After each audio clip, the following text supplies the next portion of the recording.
한국은 석유 한 방울 나오지 않는다는 말, 자원이 부족하다는 얘기는 우리가 어릴 때부터 귀에 못이 박히도록 들어온 말입니다. 그런데 미국의 한 교수님이 한국에 숨겨진 이 자원은 그 가치가 무려 2조 원이 훌쩍 넘는다고 말하고 있습니다. 이 말이 사실일까요? 이 교수님이 발견한 충격적인 진실에 한국이 세계 최고일 수밖에 없는 숨겨진 이유가 있었습니다. 외국인들 눈에만 보이는 이 자원에 대해 이야기 시작하겠습니다. 제 이름은 리처드 톰슨이에요. 저는 미국 출신 경제학자이고 평생 국가들이 어떻게 부유해지거나 가난해지는지 연구해 왔어요. 이에 관하여 5권의 전문 서적을 썼고 대학교에서 강의도 하고 있어요. 저는 한국에 대한 분명한 의견을 갖고 있어요. 제 학생들이 한국에 대해 물어볼 때마다 저는 가슴을 펴고 선언했어요. 한국은 천연자원이 없어요. 위험한 위치에 갇혀 있어요. 그들의 성공은 단지 운이거나 미국이 도와줬기 때문이에요. 그러던 어느 날 제 생각을 바꾼 일이 일어났어요. 저는 학생들로 가득 찬 교실에서 경제 발전에 관한 평소에 강의를 하고 있었어요. 창문은 열려 있었고 벽에 걸린 지도를 살짝 흔드는 봄바람이 들어오고 있었어요. 왜 어떤 나라들은 성공하고 다른 나라들은 실패하는지 설명을 막 끝마쳤을 때 앞줄에 앉은 한 젊은 여성이 손을 들었어요. 톰슨 교수님, 그녀가 명확하고 호기심 어린 목소리로 물었어요. 만약 한국이 정말로 자원이 전혀 없다면 어떻게 단 한 세대 만에 그렇게 강력한 나라가 됐을까요? 교실이 조용해졌어요. 저는 안경을 고쳤으며 빠르게 말했어요. 타이밍 때문이라고 생각해요. 적절한 시기에 외국의 원조도 있었고, 그리고 때로는 나라에도 운이 작용하지요. 학생들은 제 대답을 받아 적었지만 그들이 만족하지 않았다는 것을 알 수 있었어요. 그날 밤 저는 잠을 이룰 수 없었어요. 그 질문이 귀찮은 모기처럼 머릿속에서 윙윙거렸어요. 저는 침대에서 일어나 집 사무실로 걸어가서 벽에 걸린 세계 지도를 보기 위해 불을 켰어요. 아시아 대륙에서 바다를 가리키는 손가락처럼 튀어나온 한반도. 북쪽만 대륙과 연결되어 있고 다른 세면은 물로 둘러싸여 있었지요. 몇 주 동안 저는 그 학생의 질문을 떨쳐낼 수 없었어요. 그 질문은 강의 중에, 저녁 식사 중에, 심지어 이를 닦는 동안에도 계속 제게 돌아왔어요. 마침내 어느 아침 토스트와 계란을 먹는 동안 저는 모든 것을 바꿀 결정을 내렸어요. 한국에 직접 가봐야겠어. 저는 저 자신도 놀라게 하며 큰 소리로 말했어요. 내 눈으로 직접 이 나라를 보고 내 이론을 검증해야지. 며칠 안에 저는 제 여행 가방을 싸고 비행기표를 예약하고 현지 전문가들과의 만남을 준비했어요. 비행기가 런던에서 이륙할 때 저는 아래의 초록색 들판 패치워크를 내려다보며 세계 반대편에서 무엇을 발견할지 궁금했어요. 인천국제공항에 착륙했을 때 습기가 벽처럼 저를 강타했어요. 공항은 거대하고 현대적이며 깨끗했어요. 제가 예상했던 것과는 달랐어요. 사람들은 제가 이해할 수 없는 언어로 이야기하며 저를 지나쳐갔고 다채로운 표지판들이 모든 방향을 가리키고 있었어요. 도착 게이트에서 제 이름이 적힌 표지판을 들고 있는 한 여성이 친근한 미소로 저에게 다가왔어요. 톰슨 박사님, 저는 부산항만공사의 최지영이라고 합니다. 한국에 오신 것을 환영해요. 저는 시차 적응을 감추려고 하면서 그녀와 악수했어요. 만나서 반갑습니다. 우리가 그녀의 차로 걸어가는 동안 최 박사는 한국의 해운과 무역에 대해 이야기했어요. 그녀의 눈은 나라의 해양 인프라에 대해 이야기할 때 빛났어요. 한국의 성공은 단지 열심히 일하거나 기술 때문만이 아니에요. 그녀는 완벽하게 관리된 고속도로를 따라 공항을 떠나면서 설명했어요. 바다 때문이에요. 세계로 향하는 우리의 자연 고속도로지요. 저는 공손히 고개를 끄덕였지만 속으로는 바다에만 의존하는 것은 너무 위험하지. 라고 생각하고 있었어요. 그날 오후 저는 한국 최대의 항구 도시인 부산으로 가는 세련된 고속열차에 탑승했어요. 우리가 시속 거의 320km로 시골을 지나갈 때 저는 논, 산, 그리고 현대적인 도시들이 제 창문 앞으로 빠르게 지나가는 것을 지켜봤어요. 나의 생각보다 훨씬 발전되어 있네. 저는 마지못해 생각했어요. 하지만 세면이 물로 둘러싸인 지리적 특성은 불리할 거야. 오후 햇살이 하늘에서 조금씩 낮아지기 시작할 때 열차가 부산역에 도착했어요. 저는 여행 후에 다리를 쭉 폈고 최 박사를 따라 그녀의 차로 갔어요. 도시는 북적거렸어요. 사람들이 곳곳에 있었고 다채로운 간판들이 반짝이고 있었으며 항구에서 들려오는 배의 경적 소리가 멀리서 울려 퍼졌어요. 곧바로 항구로 모시고 갈게요. 최 박사가 말했어요. 한국 경제의 심장부예요. 오늘이 끝나기 전에 당신이 그것을 보았으면 해요. 우리가 도시를 운전해가는 동안 높은 건물들이 산업지역으로 바뀌었고 곧 저는 바다의 짠 공기를 맡을 수 있었어요. 그리고 갑자기 우리가 모퉁이를 돌자 항구가 나타났어요. 바로 부산항이었어요. 그리고 저는 제 눈을 믿을 수 없었어요. 항구는 아주 거대했어요. 기계 공룡처럼 보이는 거대한 크레인들이 물가를 따라 줄지어 있었고 마치 장난감 블록처럼 다채로운 선적 컨테이너들을 들어 올리고 있었어요. 건물보다 더 큰 거대한 배들이 부두를 따라 정박해 있었고 작은 선박들은 바쁜 일벌처럼 주변을 돌아다녔어요. 이 모든 것의 규모가 저를 아주 작게 느끼게 했어요. 이곳은 제가 예상했던 것보다 더 크네요. 저는 제 놀라움을 감추려고 하며 말했어요. 최 박사는 자랑스럽게 미소 지었어요. 부산은 세계에서 6번째로 바쁜 항구예요. 당신이 보고 있는 컨테이너들은 매달 수백만 개가 이곳을 통과하며 한국 제품을 전 세계로 운반하고 우리가 필요로 하는 원자재를 가져오고 있어요. 우리는 차를 주차하고 항구 가장자리를 따라 걸었어요. 밝은 안전조끼를 입은 근로자들이 기계를 작동시키고 트럭들이 컨테이너를 운반해 갔으며 전체 장소는 에너지로 가득 차 웅웅거렸어요. 인상적이네요. 저는 말했어요. 하지만 해상 루트에 그렇게 많이 의존하는 것이 위험하지 않나요? 폭풍이나 정치적 문제 또는 해적들은 어떡하죠? 최 박사는 웃었어요. 이쪽으로 오세요. 만나보셔야 할 분이 있어요. 그녀는 저를 부두 근처의 작은 사무실 건물로 안내했어요. 안에서 눈 주위에 깊은 주름이 있는 남자가 우리를 맞이하기 위해 일어섰어요. 그의 손은 거칠고 굳은 살이 박혀 있었어요. 평생 열심히 일해온 사람의 손이었어요. 톰슨 박사님, 이분은 박상민 선장님이에요. 그는 30년 이상 항해를 해왔고 누구보다 이 바다를 잘 알고 있어요. 박 선장의 악수는 단단했어요. 그는 우리에게 앉으라고 제스처를 취하며 작은 컵에 담긴 뜨거운 차를 건넸어요. 최 박사가 당신이 바다가 한국에게는 불리하다고 생각한다고 하더군요. 저는 주저하며 저의 이론을 간단히 설명했어요. 박 선장은 항구가 내려다 보이는 창문으로 걸어갔어요. 지는 해가 물을 마치 금처럼 반짝이게 했어요. 이 바다는 여러 세대 동안 우리 가족의 생명의 원천이었어요. 제 할아버지는 어부였고 아버지는 화물선에서 일하셨으며 저는 선장이 되었어요. 이것은 우리에게 그저 물이 아니에요. 우리의 집, 우리의 길, 우리의 미래예요. 제가 어렸을 때 한국은 아주 가난했어요. 금도 없었고 석유도 없었으며 우리의 열심히 일하는 것 외에는 팔 것이 없었어요. 하지만 우리는 이것을 가지고 있었어요. 그는 다시 바다를 향해 손짓했어요. 세계로 향하는 완벽한 문이요. 저는 차를 홀짝이며 주의 깊게 들었어요. 제 학문적 세계에서 우리는 석유, 광물, 비옥한 토지와 같은 자원에 대해 논의했어요. 하지만 박 선장은 마치 바다가 가장 가치 있는 자원인 것처럼 이야기하고 있었어요. 하지만 다른 국가들과 육지로 연결되는 것이 더 좋지 않을까요? 저는 물었어요. 겨울 폭풍과 거친 바다는 어떡하나요? 박 선장의 웃음은 천둥과 같았어요. 저는 이 건물보다 더 높은 파도를 봤어요. 하지만 도로도 눈에 막히고 기차도 고장나요. 차이점은 바다는. 그는 적절한 단어를 찾으려고 잠시 멈췄어요. 바다는 한계가 없어요. 모든 대륙에 닿아 있어요. 좋은 배 한 척이면 저는 미국, 유럽, 아프리카 어디든 갈 수 있어요. 다음 날 아침 최 박사는 저를 큰 기업의 조선소를 방문하기 위해 거제도로 데려갔어요. 우리는 섬과 본토를 연결하는 거대한 다리를 건넜는데 양쪽으로 반짝이는 푸른 물이 펼쳐져 있었어요. 조선소는 정말 놀라웠어요. 저는 제 인생에서 그런 것을 본 적이 없었어요. 거대한 배들이 다양한 완성 단계로 건조되고 있었어요. 어떤 것들은 금속 골격에 불과했지만 다른 것들은 거의 완성된 거인들이 처음으로 물을 접하기를 기다리고 있었어요. 안전모를 쓴 근로자들이 이 거대한 구조물 위를 개미처럼 분주히 돌아다녔어요. 용접 도구에서 불꽃이 튀었어요. 이 배 한 척을 만드는데 수억 달러의 비용이 들어요. 최 박사는 설명했어요. 그리고 한국 조선업자들은 세계에서 최고예요. 하지만 왜 여기 섬에 조선소를 지었나요? 저는 물었어요. 내륙이 더 안전하고 실용적이지 않을까요?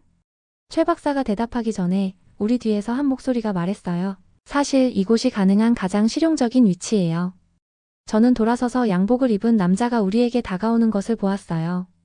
최 박사는 그를 한국경제발전 전문가인 이영수 교수로 소개했어요. 이 배들은 도로나 철도로 움직이기에는 너무 커요. 그들은 깊은 물로 직접 진수될 수 있는 곳에서 지어져야 해요. 당신이 한국의 지리적 약점으로 보는 것은 사실 우리의 가장 큰 강점이에요. 토양에 천연자원이 없을 때는 다른 곳을 봐야 해요. 바다는 우리의 광산, 우리의 농장, 우리의 고속도로가 되었어요. 저는 제 확신이 금이 가기 시작하는 것을 느꼈어요. 제가 보고 있는 모든 것이 제가 수년간 가르쳐온 것과 모순되었어요. 이 사람들은 바다를 장벽이나 위험으로 보지 않았어요. 그들은 그것을 기회, 세계로 가는 관문으로 보았어요. 그날 저녁 우리가 조선소를 떠날 때 해가 물 위로 지고 있었고 하늘을 화려한 오렌지색과 분홍색으로 물들이고 있었어요. 조선소 전체에 불이 켜지기 시작했고 작업이 밤새도록 계속될 수 있게 했어요. 내일 최 박사가 말했어요. 광양에 있는 제철소를 방문할 거예요. 그러면 우리가 바다를 통해 또 다른 문제를 어떻게 극복하는지 보게 될 거예요. 저는 고개를 끄덕였지만 제 마음은 이미 새로운 생각들과 질문들로 가득 차 있었어요. 제철소는 저에게 또 다른 눈이 번쩍 뜨이는 경험이었어요. 그곳은 바다 바로 옆에 있었고 호주와 브라질 같은 나라들에서 석탄과 철광석을 내리는 몇 개의 축구장. 크기만한 거대한 배들이 정박하는 자체 전용 항구가 있었어요. 한국은 자체적으로 철광석이나 석탄이 거의 없어요. 최 박사는 우리가 원자재가 배에서 내려지는 것을 지켜보며 설명했어요. 하지만 바다 옆에 위치한 덕분에 우리는 이러한 재료들을 저렴하고 효율적으로 가져올 수 있어요. 저는 원자재가 배에서 컨베이어 벨트를 통해 직접 공장으로 이동하는 것을 지켜봤어요. 내부에서는 빛나는 용융 강철이 오렌지색 용암처럼 주영에 부어졌어요. 열기는 강렬했고 소음은 귀청이 터질 듯 했어요. 그래서 바다는 당신들이 필요한 것을 수입할 수 있게 해주는군요. 저는 인정했어요. 하지만 지나치게 의존도가 높은 것은 아닐까요? 우리와 다시 합류한 이 교수는 고개를 흔들었어요. 모든 나라는 다른 나라들에 의존해요, 톰슨 박사님. 심지어 미국과 중국도요. 문제는 당신이 그 의존성을 얼마나 현명하게 사용하느냐는 거예요. 한국은 무역을 할 수밖에 없어요. 바다는 우리를 제한하지 않아요. 그것은 우리를 세계의 모든 시장과 연결해줘요. 그날 밤 호텔 방에서 저는 잠을 이룰 수 없었어요. 제 마음은 계속해서 제가 본 모든 것으로 돌아갔어요. 항구, 조선소, 제철소. 그들 모두 같은 이야기를 들려주었어요. 한국은 제가 불리하다고 생각했던 것을 가장 큰 강점으로 바꾸어 놓았어요. 이렇게 짧은 한국에서의 일정이 마무리되었어요. 일주일 후 저는 흥미로운 이메일을 받았어요. 보스턴에서 열리는 중요한 경제 포럼에서 연설해달라는 초대를 받았어요. 주제는 자원이 부족한 국가들을 위한 경제 전략이었고 그들은 제가 제 연구를 발표하기를 원했어요. 완벽한 타이밍이네요. 저는 전화로 최 박사에게 말했어요. 한국을 직접 본 후에 많은 새로운 생각들이 생겼어요. 이론의 내용을 바꾸실 건가요? 그녀는 호기심에 찬 목소리로 물었어요. 아직 확실하지는 않아요. 저는 솔직하게 대답했어요. 제가 포럼에 도착했을 때 컨퍼런스 홀은 전 세계에서 온 경제학자, 교수, 학생들로 가득 차 있었어요.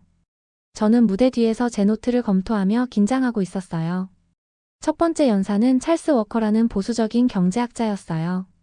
한국은 위태로운 위치에 있습니다. 그는 자신있게 선언했어요. 북한, 중국, 일본 사이에 갇혀 있고 세계와 연결되는 것은 불안정한 바다뿐입니다. 그들의 경제 모델은 근본적으로 취약합니다. 단 2주 전만 해도 저는 모든 말에 동의했을 거예요. 지금은 그렇게 확신하지 못했어요. 제 차례가 되어 연설할 때 저는 심장이 두근거리며 연단으로 올라갔어요. 밝은 조명 때문에 청중을 보기 어려웠지만 수백 명의 눈이 저를 지켜보고 있다는 것을 느낄 수 있었어요. 안녕하세요. 저는 목소리가 떨리며 시작했어요. 저는 20년 동안 천연자원이 제한된 국가들을 연구해 왔어요. 그리고 대부분의 시간 동안 저는 한국의 지리적 특성이 심각한 단점이라고 믿었어요. 저는 잠시 멈추고 깊은 숨을 들이쉰 후 다음 슬라이드로 넘겼어요. 제가 일몰 때 부산항에서 찍은 사진이었어요. 하지만 저는 최근에 한국을 방문했고 그곳에서 본 것들이 제가 알고 있다고 생각했던 모든 것에 도전했어요. 이제 말이 더 쉽게 흘러나왔어요. 저는 제 방문에서 찍은 사진들을 보여주었어요. 거대한 항구, 고층 빌딩보다 높은 선박이 있는 조선소, 전 세계에서 자재를 수입하는 제철소. 한국은 자원 부족을 변명으로 사용하지 않았어요. 저는 점점 자신감을 얻으며 설명했어요. 대신 그들은 바다 자체가 놀라운 자원이라는 것을 인식했고 그것을 훌륭하게 활용했어요. 저는 한국의 해운산업, 그들의 수출, 그리고 항구를 전략적으로 활용한 것이 어떻게 그들의 경제를 변화시켰는지에 대한 통계를 공유했어요. 한국인들에게 바다는 단지 물이 아니에요. 저는 박 선장의 풍화된 얼굴을 기억하며 설명했어요. 그것은 그들의 세계로 향하는 다리예요. 그것은 그들이 필요한 것을 가져오고 만든 것을 내보내는 방법이에요. 그들은 지리적 현실을 내륙에 갇힌 많은 나라들이 부러워할 만한 이점으로 바꾸었어요. 제가 연설을 마쳤을 때 방은 잠시 조용했어요. 그런 다음 놀랍게도 사람들이 박수를 치기 시작했어요. 발표 후 많은 전문가들이 축하하러 왔고 저는 다른 사람의 의견을 들으면서 많은 통찰력을 더했어요. 사람들이 제 아이디어를 논의할 때 저는 자랑스러우면서도 겸손함을 느꼈어요. 20년 동안 저는 제 의견에 너무 확신을 가졌었어요. 이제 저는 제가 얼마나 틀렸었는지 깨달았어요. 그날 저녁 제 전화가 울렸어요. 최 박사였어요. 당신의 발표가 큰 성공이었다고 들었어요. 그녀가 말했어요. 배우고 싶은 것이 더 많아요. 그럼 부산으로 다시 오세요. 그녀가 제안했어요. 항구에서 일하는 사람들과 더 많은 인터뷰를 주선할 수 있어요. 그들의 이야기가 당신이 더 잘 이해하는 데 도움이 될 수 있을 거예요. 2주일 후 저는 다시 부산에 있었어요. 이번에는 최 박사가 저를 부두 노동자들, 선원들, 그리고 해운회사 직원들을 만나게 해줬어요. 우리는 항구 근처의 작은 카페에 앉았는데 열린 창문을 통해 배와 기계의 끊임없는 소리를 들을 수 있었어요. 한 나이 든 부두 노동자가 저에게 그의 이야기를 들려주었어요. 저는 40년 동안 배를 싣고 내렸어요. 그는 커피를 저으며 말했어요. 제가 이 일을 시작했을 때 우리는 모든 것을 손으로 날랐어요. 한국은 그때 너무 가난했어요. 그가 계속하자 그의 눈이 촉촉해졌어요. 우리는 매일 바다와 싸웠어요. 폭풍, 추운 겨울, 위험한 작업. 하지만 그 투쟁이 이 나라를 세웠어요. 다른 노동자가 덧붙였어요. 제 딸은 의사예요. 제 아들은 유명한 회사의 엔지니어고요. 모두 이 항구를 통해 오가는 것들 덕분이죠. 처음으로 저는 제 경제 이론과 통계가 한국의 성공 뒤에 있는 인간 이야기를 담아낼 수 없다는 것을 깨달았어요. 바다는 단지 지리적 특징이 아니었어요. 그것은 인간의 희생, 결단력, 그리고 희망으로 가득 차 있었어요. 그날 늦은 오후 해가 항구 위로 지면서 물을 금색과 주황색으로 물들일 때 최 박사와 저는 배들이 오가는 것을 지켜보며 서 있었어요. 한국의 발전은 단지 바다를 물리적 자원으로 보는 것에 관한 것이 아니에요. 그녀는 조용히 말했어요. 그것은 바다와 연결된 인간의 의지와 희생의 역사를 이해하는 것에 관한 거예요. 저는 고개를 끄덕이며 내 안 깊은 곳에서 무언가가 변하고 있음을 느꼈어요. 제 오래된 확신들은 마치 밀물이 들어올 때 해변의 발자국처럼 씻겨 내려가고 있었어요. 한국에서의 마지막 날, 저는 일찍 일어나서 혼자 시간을 보내기로 했어요. 저는 택시를 타고 서울의 한강으로 갔어요. 아침 햇살이 물을 반짝이게 했는데 마치 작은 다이아몬드로 가득 찬 것처럼 보였어요. 조깅하는 사람들이 길을 따라 달렸고 가족들은 근처 잔디 위에서 소풍 준비를 하고 있었어요. 저는 물을 바라보는 조용한 벤치를 찾아 앉았고 제가 경험했던 모든 것들에 대한 생각을 자유롭게 떠돌게 했어요. 수년 동안 저는 제 학생들에게 한국이 지리적 위치 때문에 불운했다고 말했어요. 저는 세면이 물로 둘러싸인 것이 단점이라고 믿었어요. 저는 나라들이 부유해지기 위해서는 석유, 금 또는 비옥한 농지와 같은 천연자원이 필요하다고 확신했었어요. 이제 저는 진실을 이해했어요. 바다는 한국의 약점이 아니었어요. 그것은 한국의 가장 큰 강점이었어요. 그것은 한국을 고립시키는 벽이 아니라 한국을 전 세계와 연결하는 다리였어요. 저는 제가 만났던 모든 사람들을 생각했어요. 풍화된 얼굴과 강인한 손을 가진 박 선장님, 모든 기상 조건에서 수십 년 동안 배를 싣고 내렸던 부두 노동자들, 조선소에서 거대한 선박을 건조하는 엔지니어들, 그리고 수입된 재료를 가치 있는 제품으로 만드는 공장 노동자들. 그들의 삶은 제 연구 논문에 있는 단순한 경제 통계가 아니었어요. 그들은 열심히 일하고 현명하게 생각함으로써 그들의 나라를 변화시킨 실제 사람들이었어요. 그들은 바다를 보고 장벽이 아니라 기회를 보았어요. 저는 제 노트북을 꺼내 쓰기 시작했어요. 바다, 한국 경제 성장에 숨겨진 엔진. 이제 말이 쉽게 흘러나왔어요. 저는 한국이 어떻게 항구를 이용해 원자재를 들여오고 완제품을 내보냈는지 썼어요. 저는 바다가 어떻게 한국이 천연자원의 부족을 극복할 수 있게 했는지 썼어요. 저는 경제적 기적 뒤에 있는 인간 이야기들에 대해 썼어요. 점심시간이 될 무렵 저는 제 새 연구 논문을 위한 아이디어로 여러 페이지를 채웠어요. 이 논문은 모든 것을 바꿀 거예요. 제 이전 이론들, 제 교육 방식, 어쩌면 다른 경제학자들이 지리와 자원을 보는 방식까지도요. 가장 중요한 것은 그것이 제가 세상을 보는 방식을 바꿀 거예요. 오후에 저는 도시를 내려다보는 레스토랑에서 최 박사와 작별 만찬을 가졌어요. 해가 지고 있었고 하늘은 분홍색, 주황색, 그리고 보라색의 그림으로 변하고 있었어요. 감사합니다. 저는 진심으로 건배를 위해 제 잔을 들어 올리며 말했어요. 당신은 제가 한국에 대해 완전히 잘못 알고 있었다는 것을 보여주었어요. 그녀는 미소 지었어요. 때로는 진정으로 이해하기 위해 직접 눈으로 보아야 할 때가 있죠. 저는 한국이 지리적으로 불운하다고 믿으며 여기 왔어요. 저는 인정했어요. 이제 저는 바다가 한국의 가장 큰 선물이라는 것을 알아요. 한국을 부유하게 만든 것은 땅 아래에 있는 것이 아니라 땅을 둘러싼 물이에요. 우리는 바다에서 온 또 다른 선물인 신선한 해산물로 맛있는 식사를 즐기며 미래 연구 가능성에 대해 이야기했어요. 최 박사는 제가 한국 해양 경제의 더 많은 측면을 연구하기 위해 돌아오라고 제안했고 저는 동의했어요. 다음 날 아침 인천공항에서 저는 비행기가 이륙할 때 창문 밖을 바라봤어요. 제 아래에서 한반도가 점차 시야에 들어왔고 세면이 바다의 푸른 물로 둘러싸여 있었어요. 제가 한때 불리한 점으로 보았던 것을 이제 저는 한국의 가장 큰 축복으로 인식했어요. 저는 이 모든 여정을 시작하게 한 그 학생의 질문에 대해 생각했어요. 제가 완전히 다른 생각을 가지고 교실로 돌아갔을 때 그녀가 얼마나 놀랄까요? 때로는 가장 강한 의견이 도전이 가장 필요한 것이에요. 저는 책과 이론이 아니라 직접 눈으로 보고 열린 마음으로 듣는 것에서 지혜가 온다는 것을 발견하기 위해 지구 반대편까지 여행했어요. 한국의 해안이 구름 아래로 사라지자 저는 눈을 감고 미소를 지었어요. 제 마음은 이미 다음 강의를 계획하고 있었어요.